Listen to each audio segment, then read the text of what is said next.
Video शुरू करने से पहले मैं बता देना चाहता हूँ कि इस वीडियो का किसी भी जाति, धर्म, देश या फिर किसी को भी आहत करने का कोई उद्देश्य नहीं है और यहाँ पे थोड़े 18+ मूवमेंट्स हो सकते हैं। तो अगर आप 18 साल से छोटे हो तो प्लीज़ अपने पेरेंट्स की परमिशन लेके इस वीडियो को देखना। सो वीडियो को शुरू करते हैं।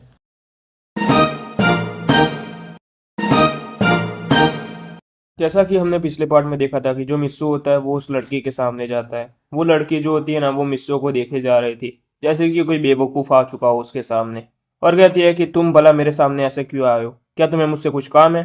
मिस्सू कहता है कि काम तो वैसे कुछ नहीं है, लेकिन मैं तुम्हारे बारे में जानना चाहता था कि तुम्हारा नाम क्या है। मिस्सू की ये बात सुन के उस लड़की ने घूर के मिस्सू को देखा, और मिस्सू के सच में इस बार पाकू के अलावा किसी और के सामने भी पसीने छूट चुके थे।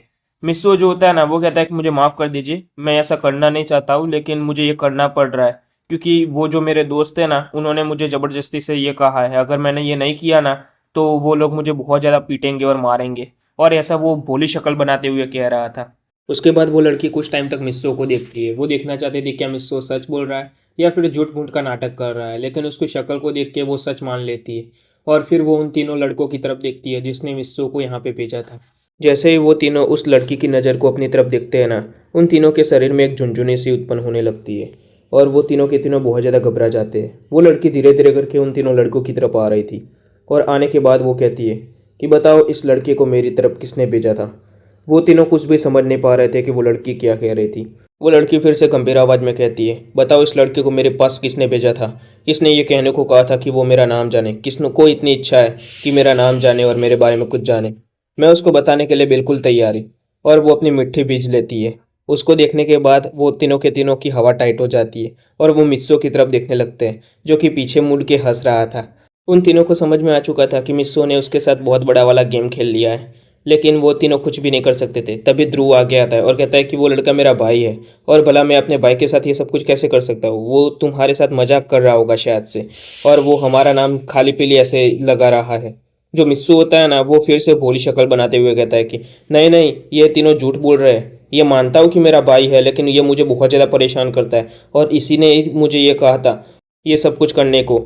और वो लड़की जो होती है ना, उसको कुछ भी समझ में नहीं आ रहा था क्या मिस्सू झूठ बोल रहा था या वो तीनों लड़के झूठ बोल रहे थे। लेकिन मिस्सू की भोली शक्ल देखने के बाद वो लड़की फिर से मिस्सू पे विश्वास कर लेती है और कहती है कि इसकी शक्ल को देखो, ये दिखने में ही शरीफ दिखता है। और जो मिस्सू का भाई होता है वो कहता है कि काय का शरीफ, पहले लगता था ये शरीफ है, लेकिन अब इसकी ये हरकतें देखने के बाद कहीं से भी मुझे ये शरीफ नहीं लग रहा है। फिर जो मिस्सू होता है ना, वो कहता है कि खैर आप इन तीनों को जाने दीजिए, वैसे भी अगर आप इनको कुछ कहेंगे ना तो मेरा भाई फिर मुझे बहुत पीटेगा। वो लड़की कहती है कि ऐसे कैसे पीट सकता है वो तुम्हें। और वो कहती है कि तुम हो ना इसके बड़े भाई, और इसके बड़े भाई होने के बावजूद भी तुम इसके साथ ये सारी हरकतें करते हो।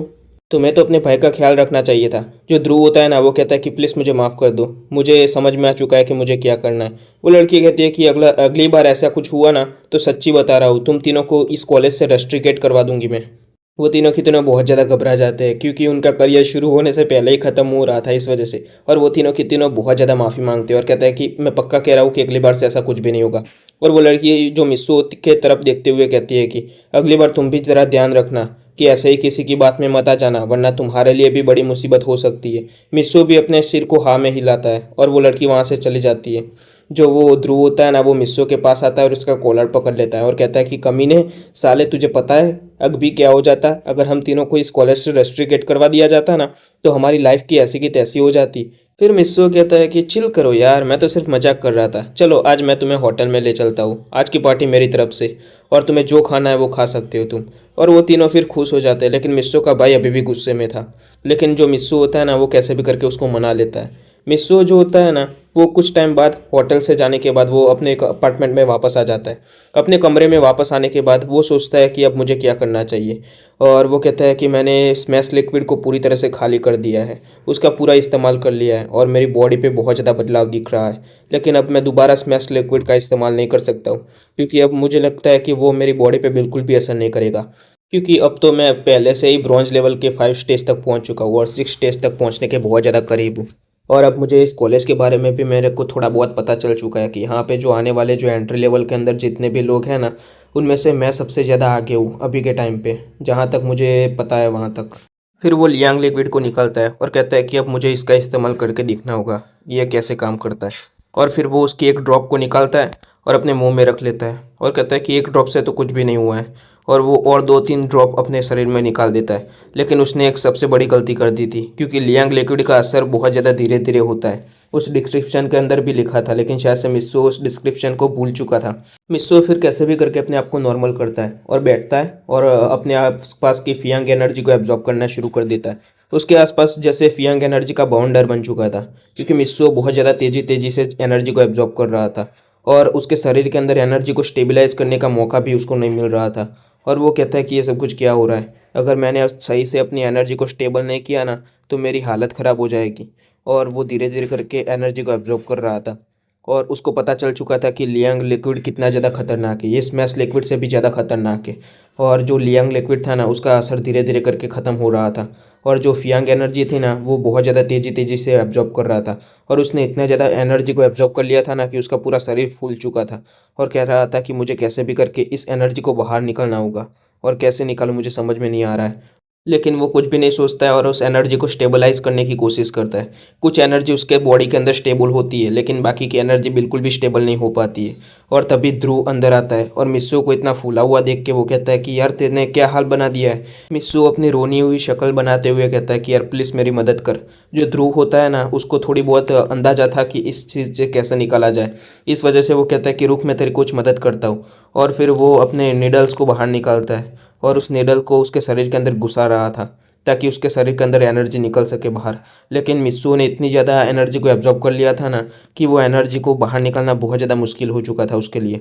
फिर कैसे भी करके क्या होता है पता नहीं, लेकिन एनर्जी इतनी तेज़ी से बाहर निकल जाती है ना मित्सुओ के शरीर के अंदर से, कि उस पूरे के पूरे रूम के अंदर धमाका हो जाता है, और वो पूरी की पूरी छत ही उड़ जाती है।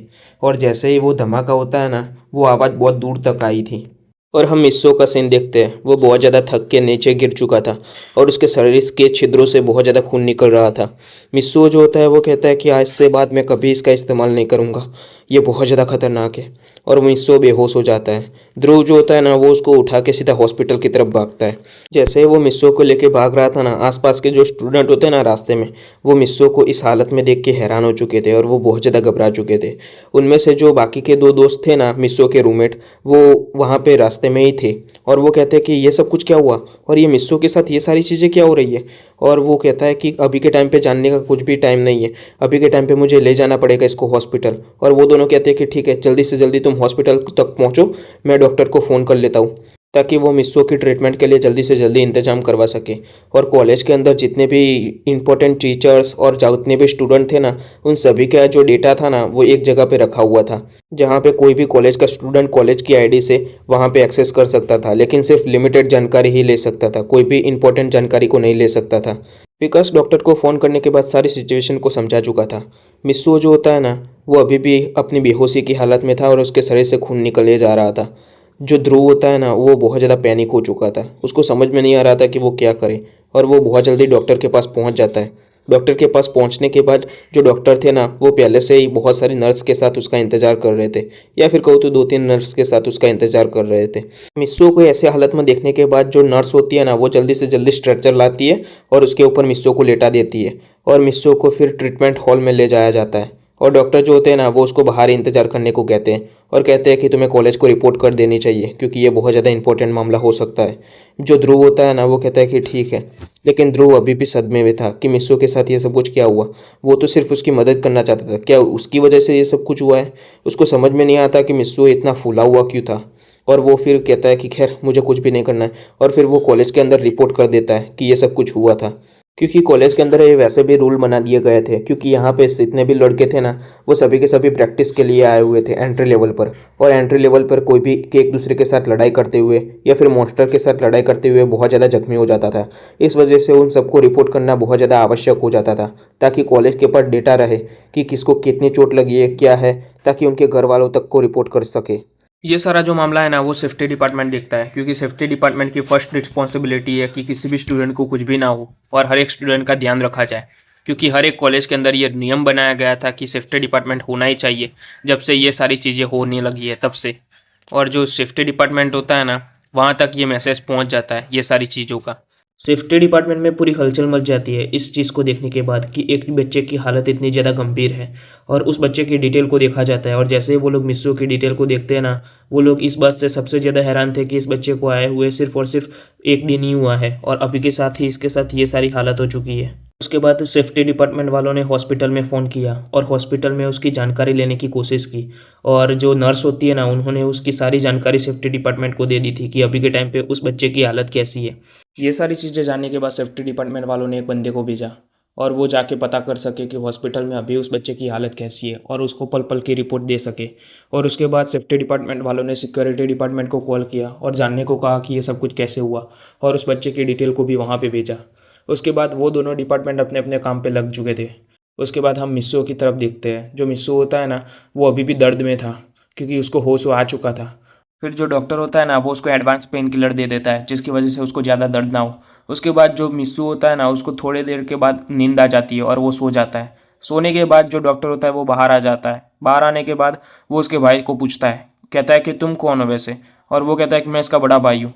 और कहता है कि तुमने बाहर सारी डिटेल लिखवा दी है इसके बारे में और अपने बारे में। उसने कहा कि हाँ, मैंने लिखवा दी है। फिर वो डॉक्टर कहता है कि ठीक है, वैसे इसकी हालत अभी भी गंभीर है क्योंकि उसने जो चीज़ इस्तेमाल की है ना, वो चीज़ बहुत ज़्यादा खतरनाक थी। फिर जो ध्रुव होता है वो कहता है कि वैसे उसने इस्तेमाल क्या किया था।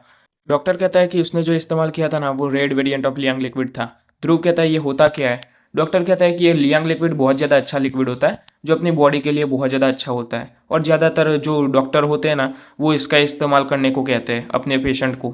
और साथ ही साथ जितने भी ट्रेनर होते हैं ना, वो भी इसका इस्तेमाल करने को कहते हैं। यहाँ तक कि जब तुम एंट्री लेवल पे आगे बढ़ोगे ना, तब तुम्हारे टीचर्स भी कहेंगे कि तुम इसका इस्तेमाल करो। लेकिन लियांग लिक्विड के भी 3 वेरिएंट है, वाइट, रेड और ब्लैक।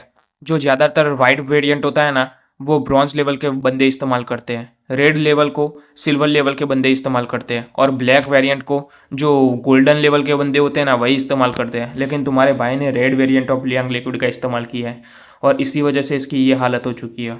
इसकी ज़्यादातर एनर्जी तो बाहर निकल चुकी है, लेकिन अभी भी कुछ एनर्जी इसके शरीर में बची हुई है। अगर वो उसको एब्जॉर्ब नहीं कर पाता है ना, तो हमें किसी और तरीके का इस्तेमाल करना पड़ेगा। और पता नहीं किस नौसिख के बेवकूफ़ ने इसके अंदर सुइयाँ घुसा दी थी उसकी एनर्जी को बाहर निकालने के लिए। वैसे उसकी एनर्जी तो काफ़ी हद तक बाहर निकल चुकी है, लेकिन उसके शरीर से बहुत ज़्यादा खून भी निकल चुका है बाहर। और इसी वजह से हमें बहुत ज़्यादा घबराहट हो रही है कि इसको जल्दी ठीक करना पड़ेगा। और अभी के टाइम पे तो वैसे मैंने इसको कुछ दवाइयाँ दे दी है जिसकी वजह से ये जल्दी ठीक हो जाए, लेकिन ठीक है, देखते हैं। और जो ध्रुव होता है ना, वो बहुत ज़्यादा घबराया हुआ था। उसको लग रहा था कि उसी की वजह से उसके भाई की ये हालत हुई है। और फिर वो अपने भाई को देखने लगता है, और उसका भाई जो होता है ना, वो अभी तक सोया हुआ था। और ध्रुव को पता नहीं था कि उसके भाई के शरीर के अंदर क्या हो रहा था, लेकिन उसके शरीर के अंदर कुछ ना कुछ तो हो रहा था। और जो मिस्सू होता है ना, वो कुछ टाइम बाद होश में आ जाता है और वो देखता है अपने आप को कि वो पूरी तरह से हिल हो चुका है, और देखता है कि इतना ज़्यादा मेरे को पाटा पट्टी किसने की है। और वो उसको सब कुछ समझ में आने लगता है और क्या हुआ था क्या नहीं हुआ था। और उसको पता चलता है कि ध्रुव ने उसके शरीर में सुइयाँ घुसा दी थी जिसकी वजह से उसके शरीर के अंदर से बहुत ज़्यादा एनर्जी निकल चुकी थी, और उसके बाद उसका शरीर पूरा खून से लथपथ हो चुका था। और जो ध्रुव होता है ना, वो उसको उठा के यहाँ पे लेके आ चुका था। मिस्सो जो होता है ना, वो कहता है कि मैं उस लिक्विड का अब दोबारा इस्तेमाल कभी नहीं करूँगा। और वो जोरा को कहता है, जोरा बाहर आओ। और उसके वॉच के अंदर से जोरा बाहर आती है और कहती है कि बताइए होस्ट, आपको क्या काम है। मिस्सो कहता है, क्या काम है, तुमने मेरा क्या हाल कर दिया ये देखो। जोरा कहती है कि मैंने आपका कोई भी हाल नहीं किया, मैं तो सिर्फ एक एआई हूँ, मैं किसी को कैसे पीट सकती हूँ। फिर मिस्सो जो होता है ना, वो कहता है कि खैर वो सब कुछ छोड़ो, और तुम ये बताओ कि तुमने वो लियांग लिक्विड बाय कहाँ से किया था, मेरी ये हालत हो चुकी है उसकी वजह से। और वो उसको सब कुछ समझा देता है। जोरा जो होती है वो कहते हैं कि लियांग लिक्विड का ऐसा इस्तेमाल तो नहीं होना चाहिए था। और वो उस ऑर्डर को चेक करने लगती है जो उसने ऑर्डर दिया था, और कहती है कि ऑर्डर तो बिल्कुल ठीक है। और फिर मिस्सो जैसे उस ऑर्डर को देखता है ना, वो कहता है कि वो लिक्विड वाइट कलर का था, लेकिन वो लिक्विड जो आया था वो तो रेड कलर का था। जोरा कहती है कि ऐसा कैसे हो सकता है। और जोरा फिर से उस डिटेल को चेक करने लगती है ऑर्डर की। और जैसे ही वो ऑर्डर के डिटेल को चेक करने के बाद मिस्सो को बताती है कि वाइट वेरिएंट वाले लियांग लिक्विड को यहाँ पे लिखा हुआ है, लेकिन तुम्हारे पास रेड वेरिएंट वाला लियांग लिक्विड कैसे आया। मिस्सो को कुछ भी समझ में नहीं आ रहा होता, और कहता है कि ये रेड वाइट ब्लैक ये सब कुछ क्या है जो तुम मुझे बता रही हो। वो उसको सब कुछ समझाती है कि ये रेड वाइट ब्लैक क्या होता है। और उसके बाद मिस्सो कहता है कि एक मिनट, जो मुझे लियांग लिक्विड मिला था उसके जो डिस्क्रिप्शन था ना, मैंने उसको पूरा पढ़ा था। वहाँ पे लिखा हुआ था कि 1 बूंद का इस्तेमाल करना है, और जो ब्रोंज लेवल वाले होते हैं ना, वो इसका इस्तेमाल कर सकते हैं। जो जोरा होती है वो कहती है कि ऐसा कैसे हो सकता है? एक मिनट रुको, मुझे इस कंपनी पे रिपोर्ट करने दो। रिपोर्ट करने के बाद जो राजू होती है ना, वो उस कंपनी के सेल्स डिपार्टमेंट से बात करती है। सेल्स डिपार्टमेंट से बात करने के बाद उसको पता चलता है कि ये सारी जो गलती हुई है ना, वो सेल्स के अंदर से हुई है। और वो कंपनी जो होती है ना, वो उससे माफ़ी मांगती है और कहती है कि प्लीज़ हमसे हमारे ऊपर कोई भी लीगल एक्शन मत लेना। जो मिस्सू होता है ना, वो कहता है कि लीगल एक्शन ना लूँ? कैसे ना लूँ? तुम्हारी वजह से मेरा क्या हाल हो चुका है पता है? मैं मरने की हालत में पहुंच चुका था। कंपनी का जो सेल्स डिपार्टमेंट होता है ना, वो बहुत ज़्यादा माफ़ी मांगे जा रहा था मिस्सू से और कहता है कि हम आपको कोई कंपनसेशंस भी दे सकते हैं। मिस्सू कहता है कि कंपनसेशन? वैसे भी मेरे को पैसों की कोई कमी नहीं है, लेकिन मेरी जो हालत हुई है इसका जिम्मेदार कौन होगा? इसकी जिम्मेदारी कौन लेगा? जो सेल्स डिपार्टमेंट होता है ना, वो बहुत ज़्यादा डरा हुआ था और मिस्सू था तो अभी बच्चा ही, इस वजह से वो उनको माफ़ कर देता है और कहता है कि ऐसी दोबारा गलती नहीं होनी चाहिए। सेल्स डिपार्टमेंट वाले बंदे कहते हैं कि ठीक है सर, हमसे ऐसी दोबारा गलती नहीं होगी और हम इस गलती को सुधारने के लिए वाइट वेरिएंट वाला लियांग लिक्विड आपको जल्द से जल्द भेजेंगे और वो भी वो फ्री रहेगा पूरी तरह से। और आप red variant of Liang liquid को भी अपने पास रख सकते हो। मिस्सू फिर कॉल कट कर देता है और कहता है कि ठीक है, वैसे भी मैं बिल्कुल ठीक हो चुका हूँ और वैसे भी मुझे इस पट्टी की कोई ज़रूरत नहीं है। और वो जैसे पट्टी को निकालने वाला था ना, तभी डॉक्टर आ जाते हैं और कहते हैं कि ये तुम क्या कर रहे हो? तुम अभी के टाइम पे बहुत ज़्यादा घायल हो चुके हो। मिस्सू कहता है कि नहीं, मैं तो पूरी तरह से ठीक हो चुका हूँ। फिर डॉक्टर कहता है कि ठीक हो चुकी हो? ये कैसे हो सकता है? और वो मिस्सू की पूरी जांच करवाते हैं। मिस्सू की पूरी जांच करवाने के बाद उनको पता चलता है कि मिस्सू की हालत बहुत ज़्यादा अच्छी हो चुकी है, यानी वो 90 या 95% तक ठीक हो चुका है। उसको बाकी का 5% और 10% ठीक होने में थोड़ा टाइम लगेगा। डॉक्टर कहते हैं कि शायद से उस लिक्विड की वजह से ही हुआ होगा, जिसने तुम्हें अंदर से ठीक कर चुका है। फिर मिस्सू कहता है कि खैर, क्या अब मैं जा सकता हूँ? डॉक्टर कहते हैं कि नहीं, अभी के टाइम पे तुम्हें सारी चीज़ों के बारे में बताना होगा। अभी के टाइम पे तुम यहाँ पे बैठो, यहाँ पे बहुत जल्दी सेफ्टी डिपार्टमेंट का एक बंदा आने वाला है, उसके साथ तुम सारी चीज़ें डिस्कस कर लेना कि तुम्हारे साथ क्या क्या हुआ था, क्या नहीं हुआ था। और तभी वहाँ पे सेफ्टी डिपार्टमेंट का एक व्यक्ति आता है और कहता है कि मेरा नाम जय है और मैं यहाँ पे सारी चीज़ों के बारे में पता करने के लिए आया हूँ। वो जो मिस्सू होता है वो कहता है कि हाँ, मैं ही था वो बच्चा। फिर वो मिस्सू को इतनी स्वस्थ हालत में देख के वो कहता है कि तुम तो बहुत ज़्यादा घायल थे ना, तो तुम्हारे साथ ये सब कुछ कैसे हुआ? डॉक्टर उसको फिर सारी जानकारी बताता है। मिस्सो भी उसको सारी चीज़ें बताता है कि क्या क्या हुआ था, क्या क्या नहीं हुआ था। वो कहता है कि अच्छा ऐसा हुआ था। और फिर वो मिस्सो को कहता है कि तुम्हें सारी चीज़ों के बारे में ध्यान देना चाहिए। तुम ऐसे ही कोई चीज़ का इस्तेमाल नहीं कर सकते हो बिना किसी टीचर या फिर डॉक्टर की जानकारी लिए बिना, क्योंकि ये बहुत ज़्यादा खतरनाक साबित हो सकता है। मिस्सो कहता है कि ठीक है, मैं इस बात का ज़रूर ध्यान रखूँगा। उसके बाद जय चला जाता है वहाँ से। मिस्सो जो होता है ना, वो ध्रुव के पास आता है और कहता है कि शुक्रिया, अगर तुम मुझे वो नीडल नहीं घुसाते ना, तो पता नहीं मेरा क्या हाल होता, क्योंकि मैं उस एनर्जी को स्टेबलाइज करने की बहुत ज़्यादा कोशिश कर रहा था, लेकिन वो एनर्जी बिल्कुल भी स्टेबल नहीं हो रही थी मेरे शरीर के अंदर। जो डॉक्टर होते हैं वो कहते हैं क्या वो सुइया तुमने घुसाई थी? क्या तुम पागल हो क्या? अगर तुम उसको यहाँ पे हॉस्पिटल में नहीं लाते तो पता है क्या होता? ध्रुव जो होता है ना, वो कहता है कि लेकिन उस वक्त मुझे सूझ नहीं रहा था कि मुझे क्या करना चाहिए और मुझे लगा कि यही सही तरीका है। जो डॉक्टर होते हैं ना, वो कहते हैं खैर, अब कोई भी परेशानी हो ना तो सीधा हॉस्पिटल में आना, कोई भी उल्टा सीधा हरकत करने की कोशिश मत करना। ध्रुव और मित्सुओ जो होते हैं ना, वो हाँ में सिर हिलाते हैं और वहाँ से चले जाते हैं। मित्सुओ फिर बाहर आने के बाद कहता है कि वैसे मैं अपने शरीर के अंदर बहुत ज़्यादा एनर्जी को महसूस कर रहा हूँ और मुझे लगता है कि मेरा बहुत ज़्यादा लेवल अप हो चुका है। जो ध्रुव होता है वो कहता है कि अगर तुम्हें सच में अपनी एनर्जी को चेक करवाना है ना, तो तुम्हें ट्रेनिंग वाले डिपार्टमेंट में जाना पड़ेगा। और फिर वो मित्सुओ को ध्यान देने को कहता है कि अब कोई भी उल्टी सीधी चीज़ मत खा लेना। और जो ध्रुव होता है वो कहता है कि अभी मुझे कुछ काम है, मैं जा रहा हूँ यहाँ से। मिस्सो जो होता है वो कहता है कि ठीक है, मैं अकेला जाता हूँ। फिर वो ट्रेनिंग सेक्शन के अंदर जाता है। ट्रेनिंग सेक्शन में और भी बहुत ज़्यादा बच्चे थे जो कि ट्रेनिंग किए जा रहे थे। कुछ लोग पुतलों से ट्रेनिंग किया जा रहे थे, तो कुछ लोग डंबल उठा के ट्रेनिंग किए जा रहे थे, तो कुछ लोग सिटअप्स कर रहे थे, पुशअप्स कर रहे थे। और उसके अलावा जो कुछ बच्चे होते हैं ना, वो तो सिर्फ वहाँ पे लेवल जांचने के लिए ही आए थे। मिस्सो भी वहाँ पे सिर्फ लेवल जांचने के लिए ही आया था। मिस्सो जो होता है ना, वो उस मशीन के पास पहुँचता है जहाँ पे लेवल जांचा जाता है। जो लेवल जांचने वाली मशीन थी ना, वो एक पुतला था जिसके ऊपर उसको पंच मारना था। मिस्सो फिर जो होता है ना, वो कहता है कि ठीक है। और फिर वो मिस्सो अपने पोज में आ जाता है और अपने शरीर के अंदर से फियांग एनर्जी को अपने पंच में इकट्ठा करता है। पंच में इकट्ठा करने के बाद अपनी पूरी ताकत से उस पंच को वहाँ पे मारता है। उस पंच को मारने के बाद वहाँ पे रेटिंग दिखाई देती है और वहाँ पे जो कुछ आंकड़े भी दिखाई देते हैं। उस कुछ आंकड़ों के बाद उसको उसका लेवल दिखाई देता है, जो कि होता है 9th stage of bronze level. और उस लेवल को देखने के बाद एक बच्चा कहता है कि ये ब्रोंज लेवल के 9th स्टेज पर है। और जैसे ही वो बच्चा ये बात बोलता है ना, सभी के सभी लोग उसकी तरफ देखने लग जाते हैं और वो मित्सुओ के पास आ जाते हैं और उसके लेवल को देखने लगते हैं और कहते हैं कि क्या ये मशीन ख़राब हो चुकी है क्या? और फिर वो मिस्सो को पूछते हैं, क्या तुम अभी अभी कॉलेज में आए हो? मिस्सो कहता है कि हाँ, मैं अभी अभी कॉलेज में आया हूँ। फिर जो वो बच्चे होते हैं ना, वो हैरान हो चुके थे और फिर वो मशीन को जांचने के लिए जाते हैं और फिर वो इंस्ट्रक्टर को भी बुला लेते हैं। जो ट्रेनिंग हॉल का इंस्ट्रक्टर था ना, उसको बुलाने के बाद वो कहते हैं कि ये कैसे हो सकता है, इस बच्चे का लेवल अभी से इतना कैसे हो सकता है। इंस्ट्रक्टर वहाँ पे आने के बाद उस मशीन को जांचते हैं और कहते हैं कि नहीं, ये मशीन तो पूरी तरह से ठीक है, शायद से इस बच्चे का लेवल सही में इतना ही है। मिस्सो के इस लेवल को देखने के बाद सभी के सभी बच्चे उसकी तरफ आश्चर्य की नज़र से देखते हैं और कहते हैं कि तुम सच बताओ, तुम कब से ट्रेनिंग कर रहे हो? मिस्सो जो होता है वो कहता है कि नहीं नहीं, मैंने अभी अभी ही ट्रेनिंग शुरू की है, जब से मैंने अवेकनिंग टेस्ट को पास किया था ना कॉलेज की, तब से। मिस्सो की ये बात सुन के खुद ट्रेनर भी बहुत ज़्यादा हैरान हो चुका था और कहता है कि ये कैसे हो सकता है? अगर सच में ऐसा है तो तुम तो बहुत ज़्यादा प्रतिभाशाली बच्चे हो, क्या तुम मुझे अपने बारे में बता सकते हो? मिस्सो कहता है कि मेरा नाम मिस्सू है। और मिस्सो थोड़ा घबराया हुआ था क्योंकि वो इस सारी चीज़ों को छुपा के रखना चाहता था, लेकिन अब ये सारी चीज़ें सबके सामने आ चुकी है। अब क्या हो सकता है, उसको बहुत ज़्यादा घबराहट महसूस हो रही थी अपने अंदर। फिर वो ट्रेनिंग हॉल का इंस्ट्रक्टर बहुत ज़्यादा खुश हो जाता है और वो मिस्सो का हाथ पकड़ लेता है और कहता है कि वैसे तो मुझे लगता है कि तुम बहुत ज़्यादा प्रतिभाशाली बच्चे हो। वैसे तुम्हारा अवेकन रैंक कौन सा है? मिस्सो घबराते हुए कहता है कि डी रैंक है। वो अवेकन रैंक सुनकर उस इंस्ट्रक्टर का मुंह उतर जाता है और कहता है कि डी रैंक? वैसे तुम डी रैंक पर हो तो इतनी जल्दी इतने लेवल तक कैसे पहुंच गए? क्या तुमने कुछ गलत चीज़ का इस्तेमाल तो नहीं किया ना? फिर मिस्सो घबराते हुए उनको सारा मामला समझाता है और सारा मामला सुनने के बाद वो इंस्ट्रक्टर और बाकी सारे बच्चे हैरान हो चुके थे कि ये पागल है क्या।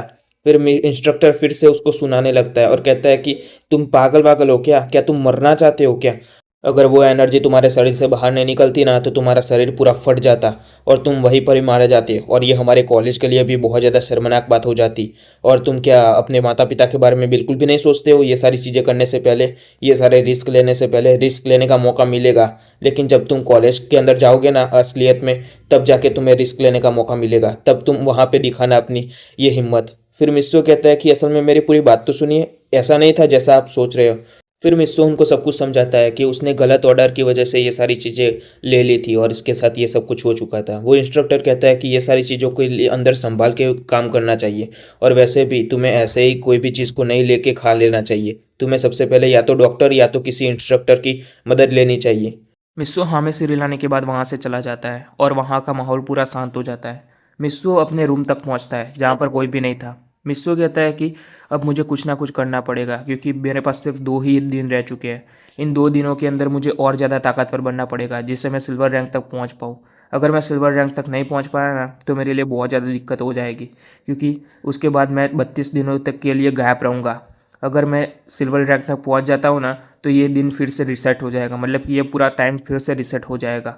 हम अगले सीन में देखते हैं जो ध्रुव होता है ना, वो अपने बाकी के 2 रूममेट के साथ बैठा हुआ होता है और वो उनको सारी बातें बता रहा होता है कि मिस्सो के साथ क्या क्या हुआ था, क्या नहीं हुआ था। वो दोनों बहुत ज़्यादा घबराए हुए थे, इस वजह से वो ध्रुव से मिस्सो की हालचाल पूछने के लिए आए थे और ध्रुव ने उनको सब कुछ बता दिया होता है। मिस्सो जो होता है ना, हम अगले सीन में देखते हैं कि एक्सरसाइज अभी भी किए जा रहा होता है और कहता है कि वैसे मुझे डॉक्टर ने मना किया है कुछ टाइम तक एक्सरसाइज करने को क्योंकि मेरे अंदर से बहुत ज़्यादा ब्लड निकल चुका है इस वजह से, लेकिन मैं यहाँ पे बैठा नहीं रह सकता हूँ क्योंकि मेरे पास सिर्फ 2 दिन ही है।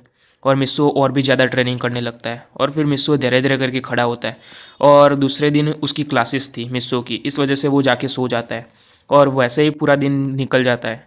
उसके बाद हम अगले दिन में देखते हैं मिस्सो अपने क्लासेस में था। सभी के सभी बच्चे मिस्सो को गौर से देखे जा रहे थे। मिस्सो सोच रहा था कि ये सब कुछ ऐसा क्या हो रहा है, ये सब लोग मुझे ऐसे क्यों देख रहे हैं। फिर मिस्सो ध्रुव को सारी बातें बताता है और कहता है कि ये सब लोग मुझे ऐसे क्यों देख रहे हैं। ध्रुव कहता है कि क्या तुझे अभी भी तक समझ में नहीं आया तूने क्या किया था। मिस्सो कहता है कि लेकिन ये सब कुछ इनको कैसे पता चला। मिस्सो का ये बात सुन के जो ध्रुव होता है ना, अपने सिर पे हाथ फेर लेता है और कहता है कि यार सच में तूने कॉलेज के रिलेटेड कोई भी इन्फॉर्मेशन कलेक्ट नहीं की थी कॉलेज में आने से पहले। मिस्सो कहता है कि क्या मतलब। ध्रुव कहता है कि किसी ने सोशल मीडिया प्लेटफॉर्म, कॉलेज की जो सोशल मीडिया प्लेटफॉर्म थी ना, उसके ऊपर सारी बातें बता दी थी जो तेरे साथ हुआ था ना वो सब कुछ। और सबसे बड़ी हैरानी की बात यह है कि तुझे कुछ भी नहीं हुआ बल्कि तेरा लेवल अप हो चुका है और इस वजह से ये सब लोग सबसे ज़्यादा हैरान हैं।